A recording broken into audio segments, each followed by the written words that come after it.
Saudara, ada satu tindakan yang harus selalu kita lakukan kalau kita mengikuti apa yang Tuhan sudah kerjakan dalam kehidupan kita.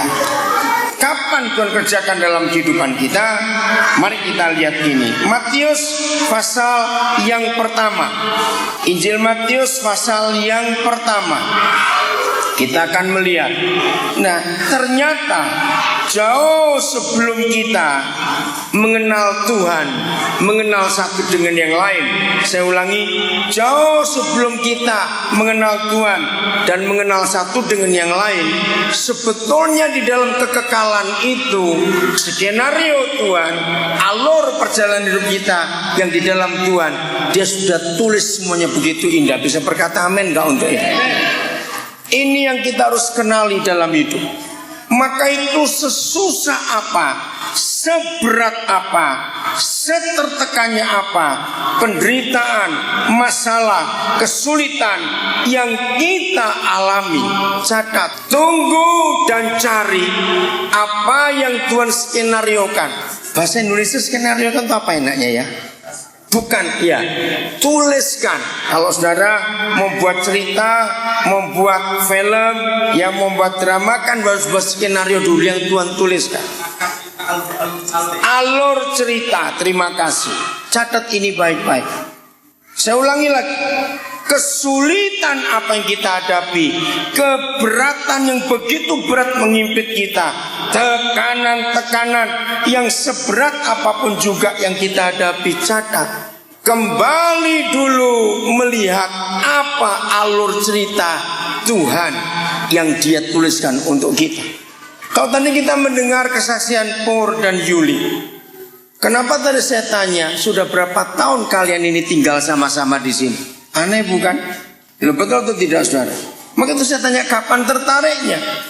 Berarti Tuhan sudah lama tulis itu. Bagi yang belum tahu kisahnya Refli dengan Meli, sama. Putar-putar ganti-ganti pasangan, kembali juga ke situ. Nah, itulah skenario atau alur cerita yang Papa sudah buat. Bisa berkata amin? Nah, bagi saudara-saudara yang sampai hari ini masih menggambar di awang-awang, ngerti katanya melukis di awang-awang? Loh, ngerti nggak artinya melukis di awang-awang ini loh? Apa itu artinya? Bukan melamun, mencari bentukan yang jelas mau kemana. Firman ini akan menolong kita. Matius pasal pertama ayat yang ke-22. Ya, sayang waktunya, ya, tapi nanti saudara baca dari mulai ayat yang ke-18 atau saya mulai 18 ya. Ini ruwetnya cerita itu.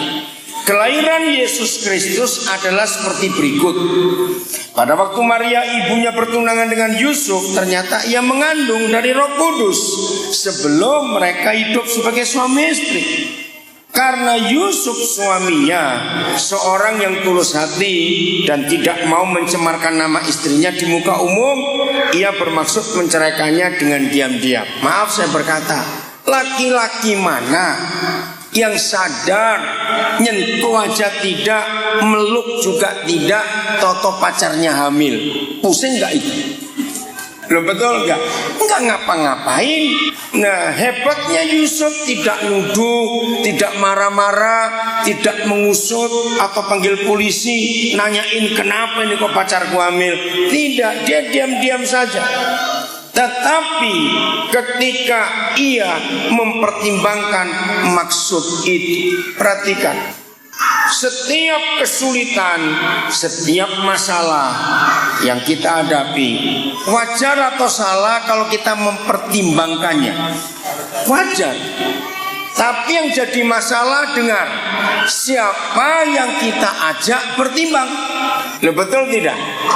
Kira-kira kalau Yusuf punya teman-teman cowok yang ngaco-ngaco begitu, terus dia minta pertimbangan teman-teman ini, tolong beri aku nasihat. Aku ini nggak ngapa-ngapain dengan pacarku, meluk enggak, nyium enggak, apa-apa enggak, tiba-tiba dia hamil. Kira-kira teman-teman yang ngaco-ngaco itu pertimbangannya apa? Ayo cepat, kira-kira ya anggap aja kita ngaco juga lah, gitulah maksudnya. Apa pertimbangannya? Iya, paling ini cari aja cewek lain. Kamu nggak ngapa-ngapain, ngapain kamu? Nah, mempertimbangkan masalah yang kita hadapi itu harus. Tetapi siapa yang kita ajak membuat pertimbangan itu yang menentukan. Setuju? Maka itu kenapa dalam Mazmur 1 dituliskan jelas, untuk kita berhasil kita harus tahu berdiri di mana dengan siapa, duduk di mana dengan siapa, berjalan di mana dengan siapa. Catat nanti Mazmur 1 ayat 1. Karena dengan siapa kita bergaul, dengan siapa kita membuat ngajak pertimbangan, di situ hidup kita akan jadi apa. Itu sebabnya lingkungan orang benar, komunitas orang benar sangat menentukan.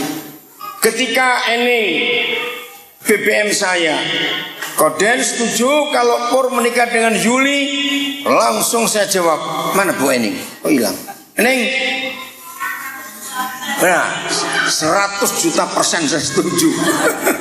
Saya tulis begitu. Sudah gak usah pakai pertimbangan lagi. Masalahnya kok sudah tinggal sama-sama dalam satu keluarga besar. Betul? Nah ini yang kita harus tahu.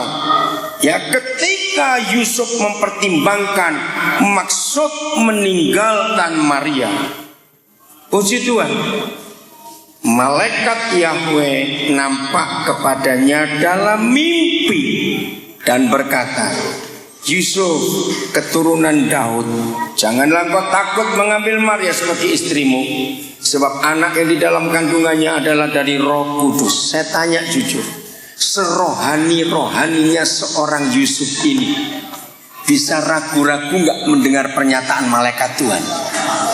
Bisa tidak? Bisa. Enak aja dari Roh Kudus apaan? Betul nggak? Maka itu hati-hati, logika kita ini hati ya. Yusuf pun bisa berkata, aku ini mimpi karena kekenyangan makan tadi. Bisa nggak Yusuf berkata begitu? Saudara, tapi Yusuf itu pribadi yang luar biasa. Nggak mudah mempercayai mimpi, katakan amin. Tidak mudah. Apalagi kalau Yusuf itu sadar bahwa ini aku yang rugi, karena aku gak ngapa-ngapain, tiba-tiba dia hamil. Anaknya siapa itu? Tapi ini pertimbangan yang luar biasa. Lanjut ayat 21. Ia akan melahirkan anak laki-laki, dan engkau akan menamakan dia Yesus. Nah, coba bayangkan, saya mempelajari. Kalau saya jadi Yusuf, saya bilang gak ikut punya anak, dikasih nama yang aneh lagi. Bisa gak mikir begitu? Loh, bisa gak mikir gitu? Siapa itu Yesus? Kalau aku yang berbuat dan aku kasih nama ini oke. Aku gak ngapa-ngapain, dititipin nama lagi yang aku gak tahu. Saudara, dalam segala tindakan kita, puji Tuhan, kalau tadi Pur berkata hadiah itu karena ketaatan. Oh enggak amin-aminkan. Karena ketaatan Yusuf akhirnya jadi orang yang hebat, dan namanya dikenal sampai hari ini karena dia taat, walaupun dia punya hak untuk menolaknya itu. Terus saya ulangi 21. Ia akan melahirkan anak laki-laki, dan kau akan menamakan dia Yesus, karena dialah yang akan menyelamatkan umatnya dari dosa mereka. Hari-hari ini Indonesia dan dunia sedang betul-betul digoncang dengan satu sikap. Perhatikan ya, Indonesia dan dunia sedang terpukau, sedang goncang, sedang bertanya-tanya. Kenapa? Gara-gara Jokowi milih Bu Susi jadi menteri. Betul nggak saudara? Di dunia maya, di media sosial itu jadi kontroversi betul. Kepada beberapa orang yang gak pernah tinggal di Papua, saya berkata kepada mereka, mungkin di antara saudara semuanya, saya lebih tahu dulu tentang siapa itu Bu Susi. Karena pertama kali Susi Air masuk ke Nabire, saya itu bertanya-tanya, kenapa ada nama Susi? Susi itu siapa? Nah, salah satu petugas yang ada di Bandara Nabire, saya tanya. Nah, saya ini hobinya cari data. Kenapa namanya Susi? Siapa Ibu Susi? Wah, waktu saya tahu ini orang hebat sekali, saudara. Dia betul-betul pribadi yang melawan arus. Maka itu laki-laki penakut dan pengecut belajar pada orang satu ini. Betul tidak? Yang dikit-dikit takut. Ibu Susi ini luar biasa. Dia berani melawan arus. Maka itu kalau kita lihat kesuksesannya luar biasa. Nah, saya bandingkan bagaimana nekatnya Jokowi memilih Bu Susi jadi menteri yang cuma lulusan SMP. Dalam sejarah ini nggak ada menteri lulusan SMP. Pernahkah saudara mikir kira-kira presiden kita tuh ngelihat apa di Bu Susi? Pasti ada sesuatu bukan yang dilihat. Itu sebabnya saudara punya gelar. Kalau nggak lebih hebat dari Bu Susi, malu kalian kan gelarmu itu. Kok nggak amin? Betul nggak? Malu. SMP aja bisa seperti itu. Nah, tapi lihat itu orang-orang yang so suci, orang-orang agamawi ribut dengan rokoknya dan tatonya. Saudara, di sini kita melihat bagaimana kalau kita ini sudah yakin akan satu hal dan kita berani melangkah, percayalah Tuhan akan menolong. Nah, lihat ayat 22. Ini yang penting. Di dalam segala keadaan yang kita harus hadapi, hal itu terjadi supaya apa? Genaplah yang difirmankan Yahweh oleh Nabi. Saudara kan menemukan beberapa kali sepanjang perjanjian baru ditulis, apa saja yang secara kontroversi, yang secara nggak masuk akal, yang secara aneh, yang secara macam-macam, yang nggak umum, yang dikerjakan oleh Tuhan Yesus. Catat ya. Maka saudara akan menemukan di kitab suci perjanjian baru ini, 4 Injil khususnya, bahwa Tuhan Yesus mengerjakan segala sesuatu yang dikatakan aneh, dikatakan nggak umum, yang katakan melawan arus dan semuanya. Hal itu terjadi supaya genaplah yang difirmankan, yang diskenariokan, yang dituliskan dalam alur cerita Yahweh oleh para nabi. Mengerti arti ini? Kalau semua tindakan kita, kalau semua perbuatan kita, kalau semua yang kita lakukan seperti yang difirmankan, jangan takut, kerjakan itu. Maka hasilnya akan luar biasa. Saudara, saya ulangi lagi. Siapa yang hari-hari ini sedang kacau, sedang bingung, sedang mencari pertimbangan, sedang terhimpit, sedang mengalami keberatan, mengalami apa saja, coba tenang sebentar, cari skenario Tuhan. Apa yang dia tuliskan untuk aku sebelum aku itu sampai di sini pada hari ini. Ngerti maksudnya? Kalau semua yang kita lakukan dengan kata ini, hal itu terjadi supaya genap yang difirmankan Yahweh oleh Nabi, maka tidak ada yang sulit, yang berat pun akan jadi terbuka semuanya. Katakan amin. Pasal 2, terjadi kekacauan.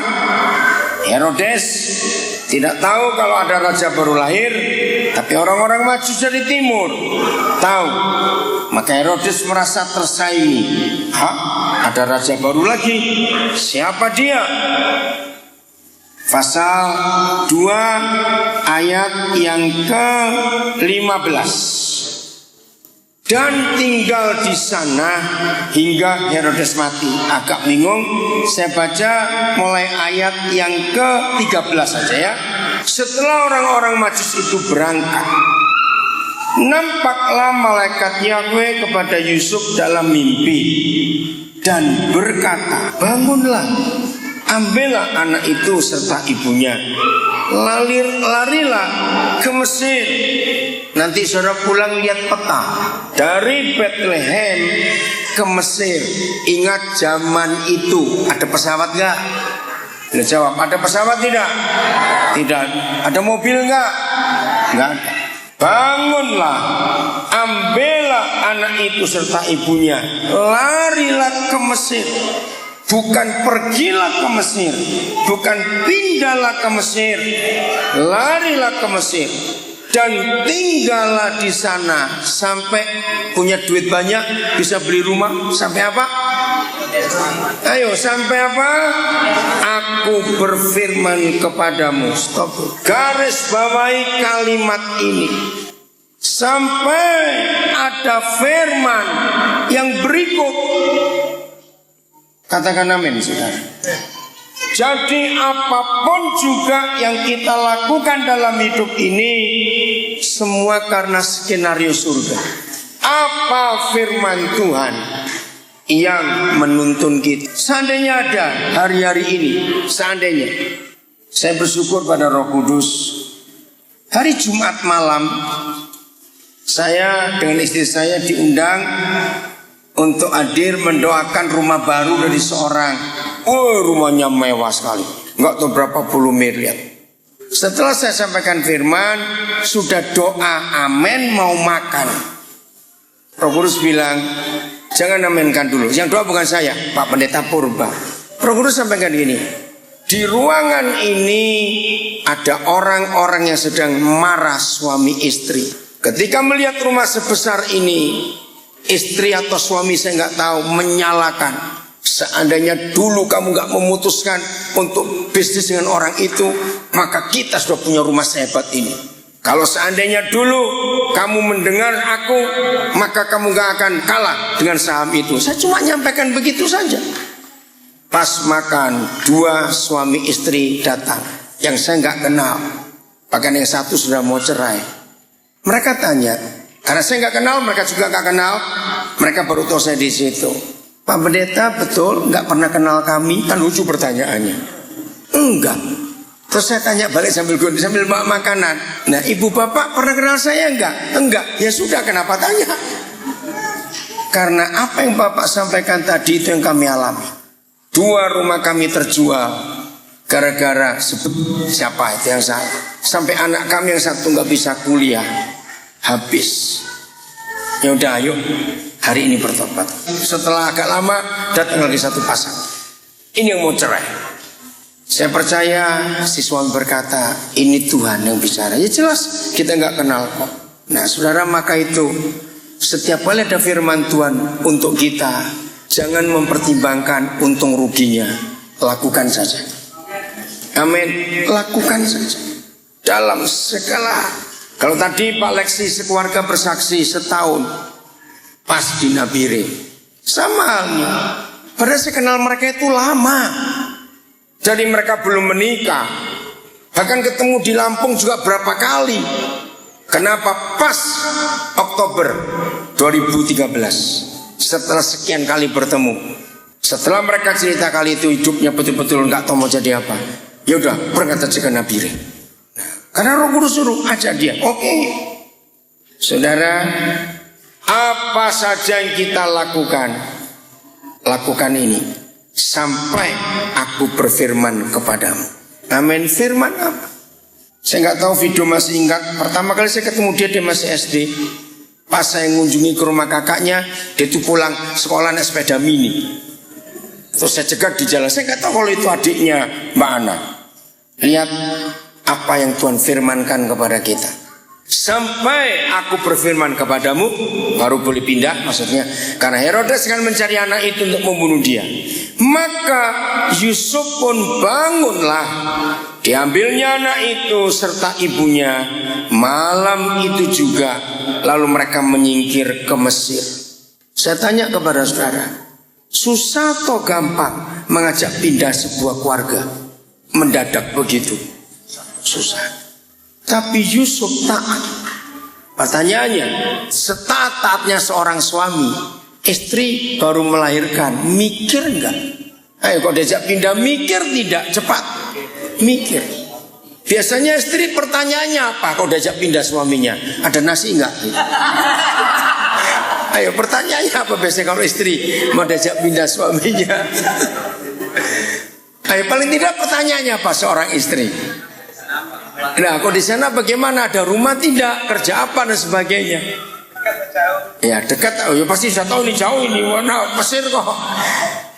Ibu bapak, saudara-saudara, suami istri, belajar dari keluarga kudus ini luar biasa ketaatannya. Saya suka mempelajari hidup Maria. Saya menemukan Maria itu, maaf ini bahasa Jawa saya pakai, punya hati yang gelundung. Tahu kata gelundung? Menggelinding. Itu Maria. Maria itu nggak banyak neko-neko, nggak banyak macam-macam. Ketika Gabriel berkata kamu akan hamil, begini begitu, ingat tuh hamil zaman itu belum menikah, risikonya satu mati. Enak aja dia berkata, kalau begitu jadilah padaku seperti kau katakan, karena aku ini hambamu. Lukas 1:38. Tuhan mencari orang yang mau gelundung kalau dia dorong. Kok enggak amin? Betul? Jadi apa ya hidup itu? Gelundung saja. Ikuti saja mau kemana. Nah itu Maria. Ikut, enggak tanya macam-macam pada suaminya. Nanti gajinya berapa, nanti makan apa, nanti bagaimana enggak. Lalu anak ini mau diapakan nanti. Ikut. Ayat 15. Dan tinggallah di sana hingga Herodes mati. Ayo baca sama-sama kalimat berikut. 1, 2, 3. Hal itu terjadi supaya genaplah yang difirmankan Yahweh oleh Nabi, dari Mesir kupanggil anakku.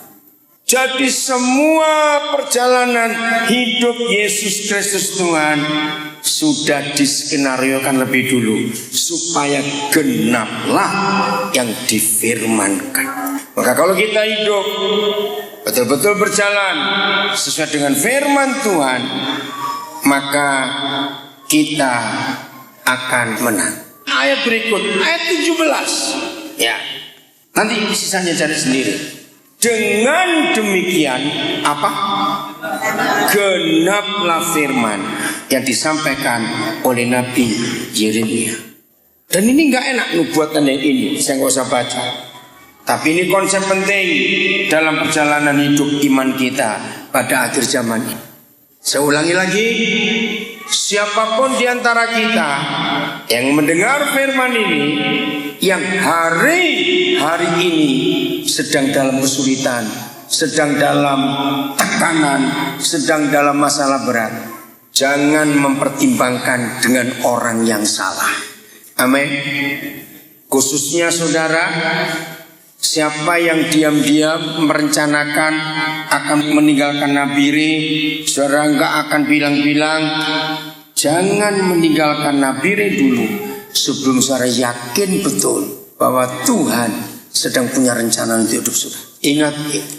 Apa saja yang kita mau buat, lakukan seperti yang Tuhan firmankan kepada kita. Maka kalau kita mau menuruti itu, hasilnya sungguh luar biasa. Amin. Bergembiralah karena Tuhan, karena kita taat kepada Dia. Pimpinan Tuhan tidak pernah bersalah. Pimpinan Tuhan tidak pernah menunjukkan hal yang celaka buat kita semuanya. Amin. Tuhan memberkati kita semuanya.